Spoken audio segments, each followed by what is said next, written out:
Hey, how's it going? So I started making this video and I got all the important stuff filmed, and then my camera ran out of battery, and then I needed to get the job done. So just watch the video to the end, and I got all the important parts done. And all you have to do from after the last shot is just put everything back together in reverse order that I took it apart. Anyways, hope this video helps somebody out. Next time I do it, I'll try to shoot a better video of this. And thank you for watching. Hey, so I want to make a video on how to do an oil change on a 2017 Toyota Camry. You think this would be straight up, but in their infinite wisdom, they decided to turn an easy job into a complex job. It's not really complex, it's just needlessly hard. So you got an oil drain cap spot. You want to check your oil spec there, and it's a 020.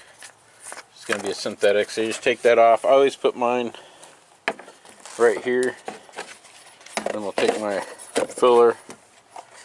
I'll make sure it's clean inside, and then I'll just put this here. And I do this for two reasons. You got this big red cap here, and I got this. I'd rather smash this than to start the car without any oil in it. And you're going to know the hood's up. You're going to see that there, so you're not going to start the car. So this is some things I do to make sure I put oil, because you never know when you're going to get a phone call and you forget where you're at and you might think you have oil in it. Anyways, again, I'd rather smash this and pay $5 for how much one of these cost than to destroy an engine because I didn't put oil in it. Here's a little tip for you. I like to go to Harbor Freight and just pick up these little bags. I don't know, like $5 or something. I think I got this one, Harbor Freight. I think that's Harbor Freight, I don't know. Just get a little cloth bag, and then I'll put all the tools I need for the job in the bag.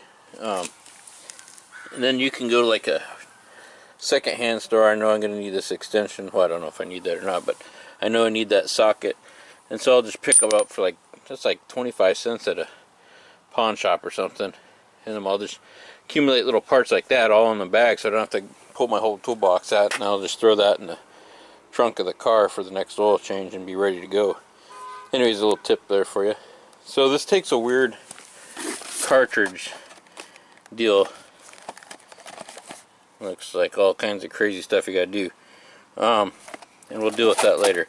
We're gonna stick with what we need to do the oil change. That's straightforward. So this is a 14mm socket. Let me show you where that goes. So I recommend you're gonna have to lift the car, and then, or at least I have to, because I can't fit under there. And you got your oil drain bolt. It's right there. So that's normal. And here's your crazy filter thing, which is why this is just a pain in the rear to do. So I'm just gonna go and take that off with the ratchet. I'll show you if I can reach it. Sorry about that. I really like these ones with the flex head, long 3/8 that you can bend like that, because they'll just fit right on there. I don't know if I have it on loose. I'll have to check there. I don't want to yank on it. But so I'm just going to take that out and drain the oil. That's not rocket science there, so be right back. Alright, so I just took the bolt down. I also picked up I like these big drip pans. Helps keep your driveway clean. So I took the bolt out, just set it right here. And there's supposed to be a washer. So if you don't see it on there, it means it's probably stuck on the bottom side there, and I'll just take a little screwdriver and pop that off. So you just want to make sure you get that off. Okay, sorry, there's not a lot of room down here. So I just found the washer was stuck to the bottom of the oil pan. Like I said, I just use a screwdriver and just kind of pop it off. And then, so I just get my drain plug cleaned up, and I put a new, I like the all aluminum washer, so I put that on there and get that ready to go. So now all I'm going to do is just wipe that off with a rag, and then screw in the drain plug. Alright, so then I just get a torque wrench. I'd just like to do 33. Pretty much anything from 30 to 40 should be fine foot-pounds. And then, torqued it in there. People always put these in too tight. It over crushes the washer and causes leaking, and then it's hard to get it off and it strips it out. So I recommend you do use a torque wrench. So this is where it gets kind of weird. So I'm tempted just to even skip taking this cap out, but you get a new gasket for this little capper anyway, so I guess it's okay to take out. It's just kind of, I don't know, I'm not going to talk too much about it. I just don't like the design. So you just take a 3/8 socket. I needed to use a 6 inch. It's about 6 inches. To get it up there, you just put it in there with a socket and extension, and you just unscrew it. So I loosen it there. I got to get my drip pan under it, so I don't want to take it all the way out. So I'm just going to take this out, and there's probably not even any oil in there. So I'm going to take this out, and we'll see what it looks like next. There's a big cap thing that goes over the whole thing, and I don't know why you just don't do that. I don't know what this, I don't know. Anyway, so that's what I'm going to do, is take this off next. It just broke free really easy. Shouldn't be in there very tight at all. Alright, so I don't know, it's pretty dark for me in here, but there's an O-ring right, let's see if I can feel it. Yeah, there's an O-ring right here, which is black on black. It's kind of another dumb thing. But, so like I said, you should get a new one in your kit. Let's see if I can take it off. Yeah, so it came off right there. So you want to make sure that gets off. There's the cap that I took off. You know, the other side, it's got that socket thing on it.